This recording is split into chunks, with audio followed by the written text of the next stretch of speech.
let's say it's 20,000 BTU per hour. What else? Then you need to provide some values for constant value.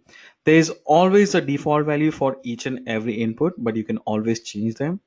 Like same thing what we did for exhaust and the fans. Then you have a single speed DX cooling coil here. You can again provide capacity. You can provide COP, coefficient of performance.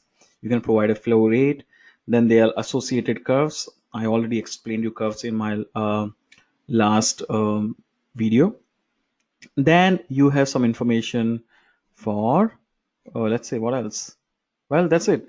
So you have all the rest of information associated to curves. So once you are happy with this, again, you can either provide it to some particular spaces or thermal zones, or you can just apply to each and every thermal zone. Okay. Then you have some other systems, something like 4-pipe fan coil unit systems. They need to have some kind of plant loop associated to them because they have water coils for heating and cooling. I won't touch plant loop or anything related to water coils in this class, but we will cover them later. You can provide a dehumidifier. If you provide a humidifier or dehumidifier, for example, let's just bring it here. You also need to provide a schedule for humidifier and dehumidifier here. It's the set point schedule.